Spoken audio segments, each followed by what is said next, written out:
And made-up stories tonight. I want to focus on the truth. Here's my opening statement.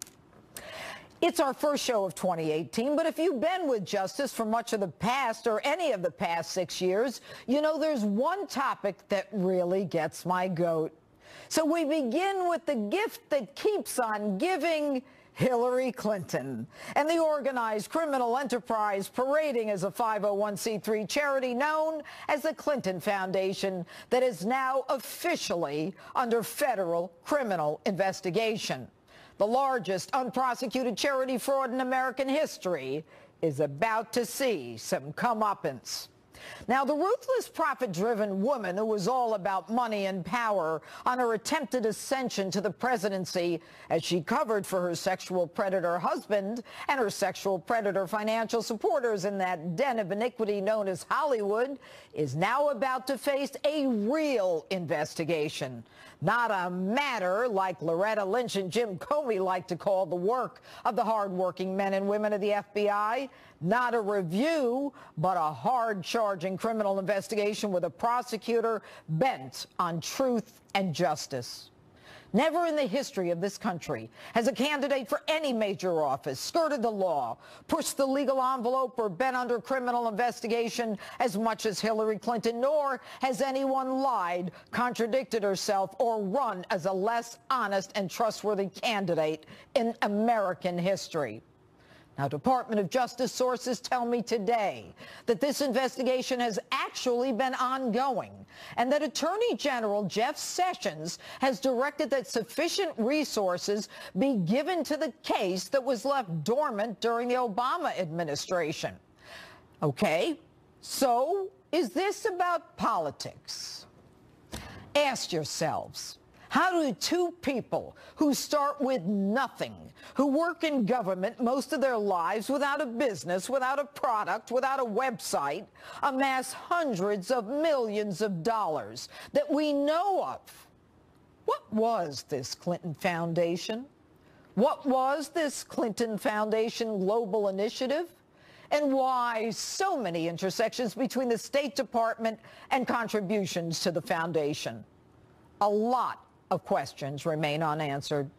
Now, if you've watched this show, you know how angry I am about the State Department's approval of the sale of 20% of our uranium to a Russian company. Uranium essential to make Molly-99, used for medical nuclear imaging, that we now buy from foreign countries that by American law must be produced in America, but our Department of Energy won't even put money in their budget to allow for the creation of American-made Molly-99 that millions of Americans like me who have cancer or other health issues use to get better.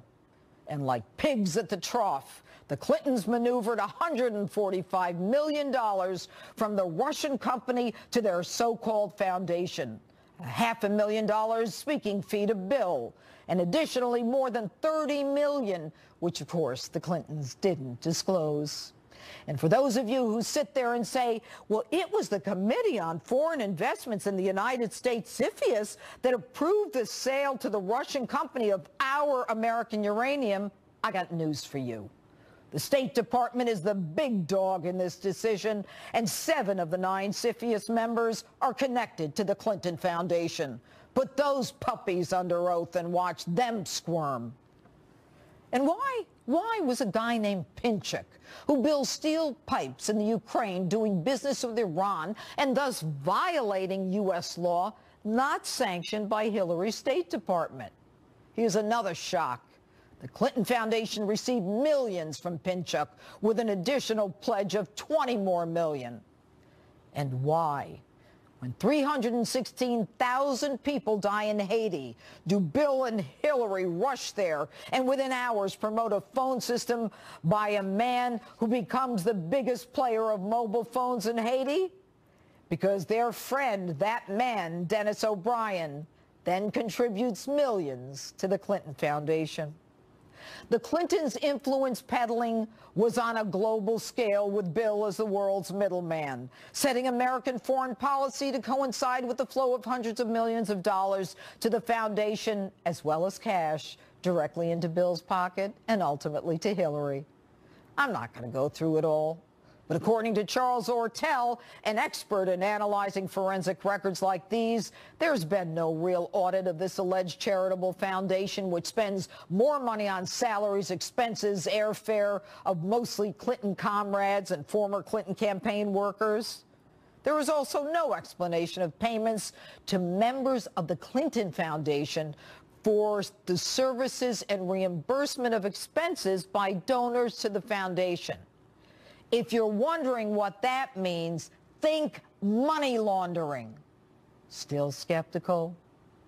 I ask, how many of you have ever seen a hospital wing or a medical center with the name the Clinton Wing or the Hillary Clinton Center for Women's Medical Health? None, because there are none. Their big kahuna is that they're working on a drug to cure AIDS, which they pursued as part of their presidential library. The Clinton Foundation was promoting the use of potentially adulterated HIV and AIDS drugs from 2003 to 2009 when Rod Rosenstein was a U.S. attorney in Maryland.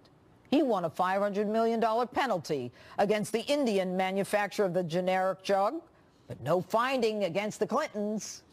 Why, when he was the United States attorney, did Rosenstein fail to require the laureate education and Clinton Foundation to explain how the Clinton Global Initiative University was organized? Tax filings for 6 years do not explain what Bill Clinton did for $18 million paid to him as a part-time chancellor while he held roles at the Clinton Foundation. Why? Because it's all the same players who we now know rigged the investigation of Hillary's email case. And for all those naysayers who say this is nothing more than a deflection from the Mueller investigation, I got a tip for you. Keep your mouths shut. This is as dirty as it gets. Mueller was the head of the FBI for all the years that the Clinton Foundation was protected, and Jim Comey was the Deputy Attorney General for all those years. And if we've learned anything in the last 6 months, it's that Jim Comey's rigged the investigation for his friend Hillary and made sure that Bob Mueller would be appointed so that they could cover their own butts while trying to point a finger at the president, who has done nothing but improve our economy, our safety, our security, and our independence. And that's my open. Tell me what you think on my Facebook page, Twitter, and Instagram, hashtag Judge Jeanine. And joining me now, Congressman Jim Jordan, Congressman Mark Meadows, both of whom serve on the House Oversight Committee and penned a joint op-ed this week saying it's time for Attorney General Jeff Sessions to go. Thanks to both of you for being here tonight. All right, guys, I'll start with you, Congressman Jordan. You still think Sessions has to go? Well, I think we've seen some changes. The fact that they are investigating the Clinton Foundation, the fact that they're looking at this Uranium One issue, the fact that they told Chairman Nunes at the Intel Committee they're actually going to now give us the documents they've been seeking for 6 months. So hats off to Mark Meadows, Ron DeSantis, Matt Gaetz, and Chairman Nunes for putting the pressure on the Justice Department. It's sort of like they've had a little change of attitude. I always think of when I was a kid, sometimes my dad would have a little attitude adjustment meeting with my brother and I, and normally after those meetings we had a little change of perspective and a change in behavior. That's what I think we're witnessing now, and again, it's because of the push from Congress, I believe, that we're seeing some change. So if that continues, great. But if it doesn't, then we might need to change at who's serving as Attorney General. And so you're still not quite there yet. You want to see a little more. Well, we still don't have a special counsel, which we called for 7 months ago to look into all the things you talked about in your wonderful opening statement. I've called for it, but I have to tell you, I'm impressed right now. Same here. I want to give them the benefit of the doubt, and but I'm ready to go back at them if it isn't the case. But Congressman Meadows, let me ask you this: I have from a source in the FBI. That a memo went out on the FBI network that asked for agents who were willing to work on this case who had experience in white-collar crime and corruption. That, in addition to the November 13th letter of the Attorney General, where he says, although he's looking to have special people, high-up people assess whether or not it needs to be looked at, he also said that he would add whatever necessary resources are needed. And I think we now know that the Obama administration dropped the ball. How about you? Are you inclined to kind of give Jeff Sessions the benefit of the doubt, or are you still holding out? Well, I'm willing to applaud him on this particular move, Judge, and you're exactly right. I mean, if he's going to look into Uranium One, if he's going to look into the Clinton Foundation, that's what the American people want. That's what you and I want. It's about time that we get answers. But there are still some troubling things, and Jim was talking about that. The fact that there continue to be leaks. There continues to be a lack of sufficient evidence. Let me give you this. This is a memo from the 2nd of March. And when we look at 2nd of May, and when you look at the bottom of it, it's all deleted. Now, what we do know is on that particular memo, it's when it talked about being grossly negligent, when they changed all of that back in May, and yet this is the kind of documents that the House Oversight is getting, fully redacted, and they act like they're complying. So I'm sure that Attorney General Sessions wouldn't say that that's a good thing. So get us the documents unredacted, so the American people can make their decision. Well, Congressman Jordan, I mean, what Congressman Meadows is talking about, it has to be frustrating for you. Why is it that the New York Times, that Tom Fitton and a lot of these organizations that, and I give Fitton all the credit in the world, I really do, have access to material that you, as part of the congressional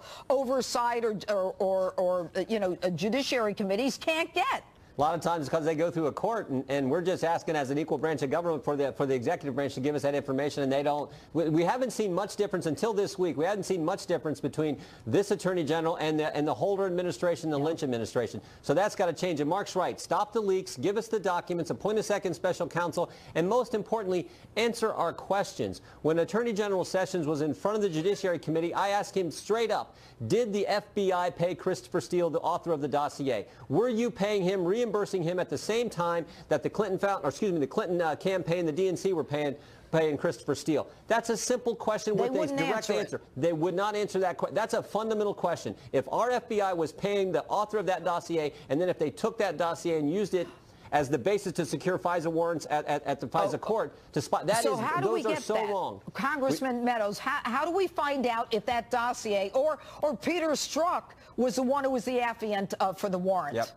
How do we find that out? Well, you know, here's how we have to find it out. Chairman Nunes has done a good job. I can tell you that we reached an agreement this week for more documents to come. But we've been here before. Jim and I have been here before, where they promise documents and then they don't actually deliver. What's the deadline? So as long as, the deadline really is January 15th for our committee for Judiciary and Oversight. Chairman Nunes says that documents are coming in. There's a very short leash on that. Listen, if the Attorney General is willing to be transparent, we'll applaud him. Jim and I will come back on, Judge, and say thank you, Attorney General Sessions. But if he's not, you know, Lady Justice has a blindfold. No one's above the law, and it's time that we get to the bottom of this. All right, guys, we've got a date, January 15th. We're going to make sure that we have that phone call because the American public and my viewers are not willing to wait much longer than that. But kudos to both of you, and kudos to your committee. Thanks, Congressman Jim Jordan and Mark Meadows. Have a good evening. And that new book out this week that says the Trump White House is dysfunctional. My next guest was a key part of the White House for several months, and I'll bet he's got something to say about that. Dr. Sebastian Gorka joins me live in just a moment. Stay with us.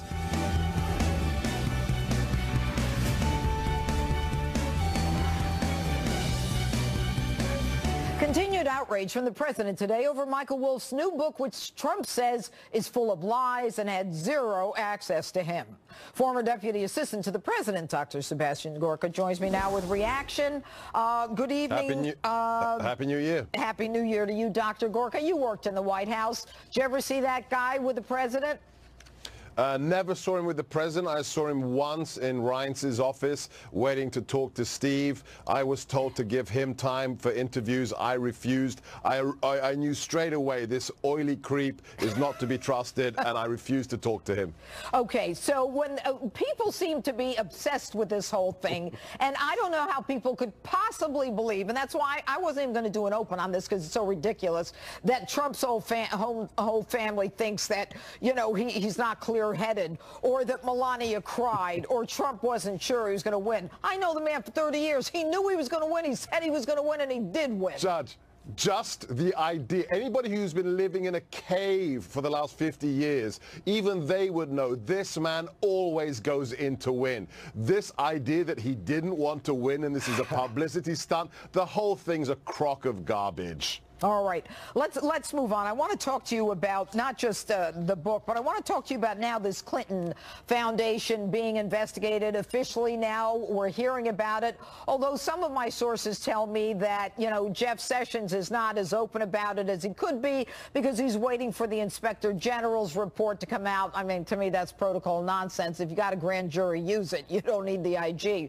But last night, I believe it was last night, you had a little back and forth with Geraldo. I'm going to ask you to take a listen. Is the statue of Lady Justice blindfolded for a reason, Geraldo? All Americans should be equal before the law, whether your last name is Rivera or whether your last name is Clinton. This woman has committed felonies. It goes without saying. The fact that more than 50%... It does not go without saying. You cannot make a statement like that because you're a smart man. You cannot make a statement like that. The director of the FBI said she had 108 classified emails on her private server. That's a felony, Geraldo. Now, the reason I wanted to play that, Dr. Gorka, is as a judge, I'm going to rule on that. Doctor, you were absolutely right. And my friend Geraldo, who I love, was wrong.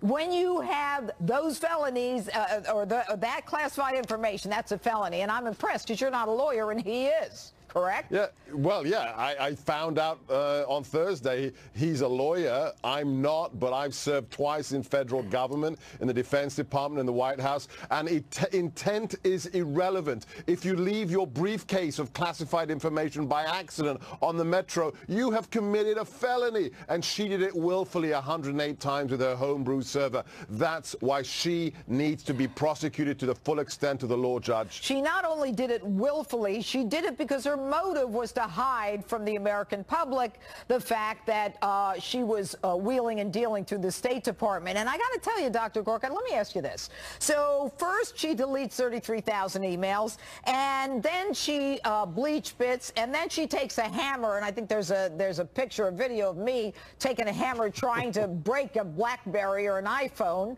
And all of a sudden now we hear about this official investigation. There's a little fire at her house in Chappaqua. Am I too skeptical? Look, anything is possible with this organized crime gang called the Clintons. But let's make one thing clear. This has to be investigated, preferably by FBI agents from field offices that have nothing to do with the swamp. Bring them from, I don't care where, but clean cops, because you know what happened under Obama? They politicized the DOJ and the FBI. I proudly trained hundreds and thousands of analysts and agents, but what we saw FBI agents destroy Clinton's laptops. Well, that's corruption. It is corruption, it is obstruction, and it is, as far as I'm concerned, a reason for an investigation of James Comey and that whole operation. And the point that you make is so important, and that is this has to be handled by the field offices and not headquarters, because that's where the corruption starts brewing, in headquarters, as we've seen from Strzok and McCabe, who is still there, and the rest of them. Anyway, Dr. Sebastian Gorka, thanks for being with us this evening. God bless. Thanks, Judge. Thank you. And ludicrous attacks against the president's mental fitness, plus the one stat I saw this week about President Trump's first year in office that I found quite interesting. I'm going to talk about all of that next with the panel. Dan Bongino, David Goodfriend. Will they be good friends? The fireworks starts next. Don't change the channel.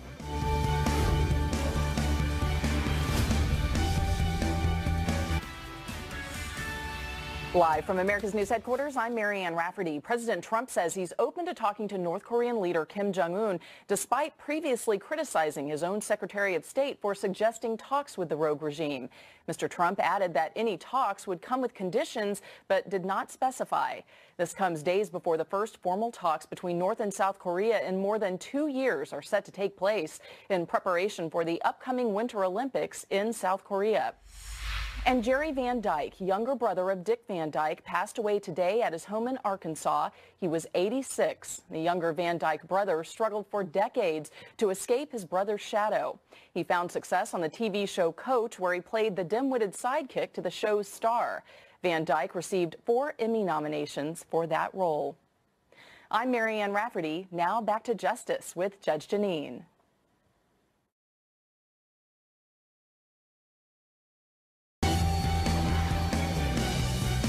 Should Americans be concerned about the president's mental fitness, that he appears to be speaking so lightly about threats regarding the nuclear button? Trump versus the media, the 2018 edition has begun. And the White House press corps is in full attack mode this week.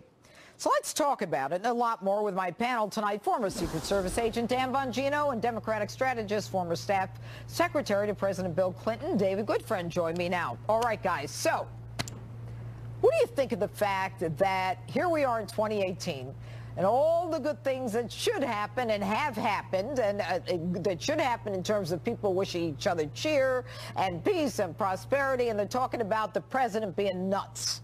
Go ahead, David. Well, I guess if I were an advisor to the president, I would just say to him, you know, it's probably not a good idea for you to go out publicly and say, I'm really sane and I'm really smart. Just ignore it. I think this may be the first time in American history that a president has publicly tried to argue that he is in fact sane. Just say nothing, Mr. President, because the more you talk, the more you sound insane. And I just think he's digging this hole for himself in a very odd way. But look, I mean, the people who voted for President Trump, I think, recognize that he's the same guy today that he was when he ran, and they made a judgment to vote for him, and that's democracy. I don't necessarily think that it's productive to try to be an armchair diagnostician here. I just think that the president is making his own worst argument by engaging on this and saying, I'm sane, everybody. Do you think he overdid it by saying, I'm sane, I went to some of the best schools, I made billions, I even had a TV show that was a success? Does that make him crazy? Judge, listen, he's a builder from Queens. How many times do I have to come on this network and say this? This guy is a warrior. He's a fighter. No, David, I mean, I'm dead serious. Like, when are people going to wake up and realize if you hit this guy, he is going to kneecap you? He doesn't care. And David, I hear your arguments. I get it. But let's be honest. This is not the first time the senility of a president has been questioned. Right. Ronald. Now, Judge Jeanine, what do these presidents have in common? Donald Trump, George W. Bush, and Ronald Reagan. Oh, they all happen to be Republicans, by the way. How does that happen? Well, Crazy. let me ask you this. Let me ask you this, David. Look, you can't deny that the stock market has got record highs, and they say it may even end up at 30,000 before the end of the first term.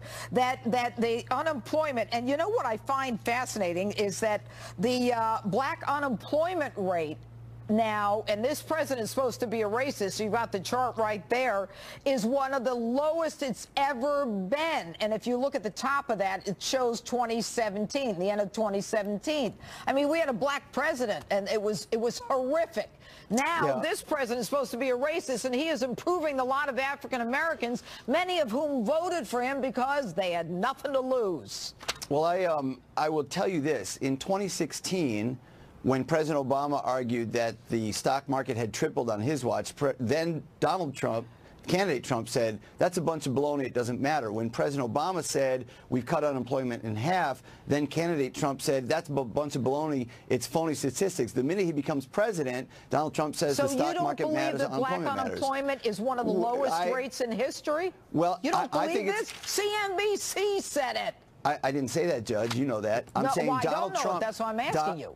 Donald Trump changes his opinion about stock markets and unemployment statistics based on what benefits him. I think it's great that unemployment is low. I think our labor force participation rate is low, too. People have given up looking. I hope they come back to the workforce. Well, I think it's great the stock market is up. Talking about I'm glad the stock market is up. I just hope it helps everybody, not just the Donald Trumps of the world. So he can argue with both ways. Let me set David straight for a minute here. This is an indisputable statistic, okay? Barack Obama, based on GDP growth, had the worst recovery record from a recession in modern American history post-World War II. How'd the stock Arguing market that'll do? make a fool out of you, not me. So how'd the stock market do under Obama? The stock Obama did great. Great, thank you. That's funny, David. David, that's interesting. I brought up GDP growth. He's the worst in modern American history. Wait, what do? You do liberal debate tactic 101. Oh, come on, the judge brought up the stock market. You're pivoting off the judge's topic. I didn't. No, but because answer the judge's question. Okay, David. Yeah. I just answered it. The stock market did quite well under Barack Obama. Okay, I don't measure economic performance, David, like most sane people who practice economics. You want to know what's crazy, guys? I'll tell you what's crazy. Everybody's worried about Donald Trump being crazy. What's crazy is Barack Obama in December saying that Donald Trump and this administration is preparatory to a World War II killing of millions, that Donald Trump is a quasi-Adolf Hitler. To me, that's bonkers, all right? And Barack Obama should be ashamed of himself. It's almost as bonkers as Donald Trump saying Obama was never a citizen. I mean, that's bonkers, too. So, well, you know what? Did you ever see a long form? Are you being serious right now?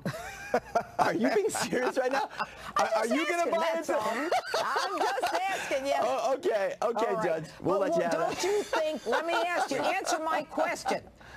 Don't you think it's bonkers for Barack Obama, when we've got a president who has done more for Israel, to compare Donald Trump to Adolf Hitler? That's bonkers. Well, I think when his supporters say Jews will not replace us in a march, and he says there are some good people in there, that's pretty frightening. Go ahead, Dan. You know, I don't understand why we have liberals on the show.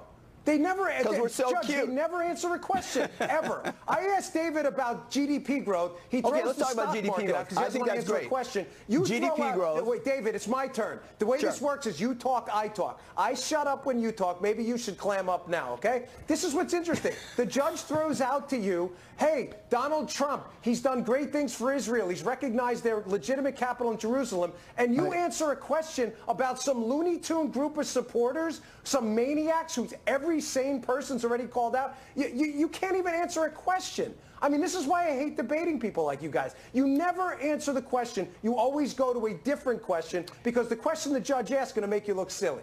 Well, here's the thing. What's your name again? The guy I'm up against. I'm sorry, I forgot your name. Dan. Dan.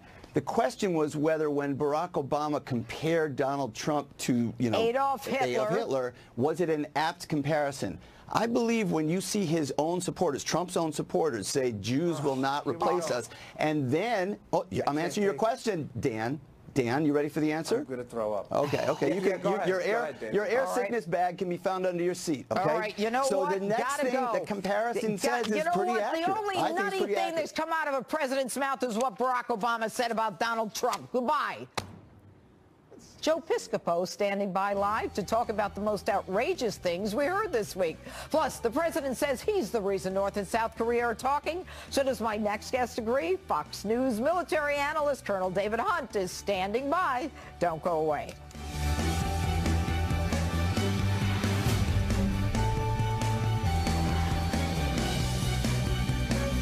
President Trump says his tough stance is the reason North and South Korea are communicating. The president also saying today that he's open to meeting with North Korean dictator Kim Jong-un. Here to react to that and more, Fox News military analyst Colonel David Hunt. All right, good evening and Happy New Year, Colonel. How are you? Good, thanks. Same to you. All right. So the president says, but for him, North and South Korea wouldn't be meeting. How do you interpret that? Well, nothing's worked with North Korea for administration after administration. The new president likes to poke a stick in people's eye, and it's getting everyone's attention, including the president of North Korea. We just don't know if it's working or not. the issue for us is whether, not military, because we would destroy North Korea. The issue is always going to be Seoul. But I think there's as much to do with the president saying what he's saying outside of the bigger button issue as it is with the Olympics coming up. I think that's another very good reason for the North to South to be talking. So far, they've had an administrative check of their communications thing. Hopefully this week they'll do something more serious. Well, I think you would agree, though, that everything that's happened in terms of, from Bill Clinton giving money to Kim Jong-un's father or grandfather, whoever it was, the Democratic approach or the Democrat approach hasn't really helped. And, going toe-to-toe with this bozo might make a difference. But I want to move now to Iran and the protesters in Iran. It appears that not only has the president tweeted the U.S. is watching, but our UN ambassador, here we go, the UN ambassador, Nikki Haley, is basically saying that the U.S. is there in the event that Iran's claims fomenting an unrest is not complete nonsense, as they allege. Look, the issue with Iran right now is that there's a lot of protesting about money and budgets. The issue of whether the president of the ambassador of the United Nations wants to say something is less important than what we do. The Central Intelligence Agency and the national intelligence community have got to be very, very active to have any chance of assisting the protesters, and what we ultimately want is an overthrow of a very powerful regime. I don't think any president or UN secretary is going to change that. Active covert operations and other means are the only way we're going to be able to help them. Rhetoric's not going to do the trick. Well, do you think that this is all fomented by the fact that the people in Iran believe that the money that we gave them on pallets and unmarked airplanes and all that other stuff, 150 billion plus 400 million, was supposed to go to help them, and instead it's being used to buy weapons and to assist them in their terrorist activities? The issue about the budget is clear. The 150, the people on the street are very upset with the way this budget came out to the guards than it did to the public. The 150 billion, I understand, is political football. The real big issue is that they're back on the streets, whereas they haven't been since 2009, and that one didn't work very well. Right, right. All right, Colonel David Hunt, good to be with you. Thanks for being with us. All right, and from Joy Behar to Meryl Streep, you'll hear some of the most outrageous things I heard this week, and I'll talk about all of them with the great Joe Piscopo. Don't go away.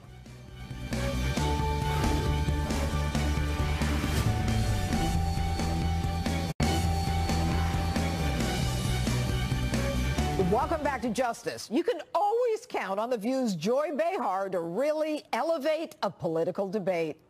Trump needs to be medicated and hospitalized at this point, or he is going to just kill all of us. And, my feeling is that probably they're getting closer to him in the Mueller investigation. And that's what this is about, a lot of it. It's like he'll blow the whole world up so his stupid sons don't have to go to jail. And that's just one of the most outrageous things I heard this week. Joining me now to talk about it all, actor and comedian, the one and only Saturday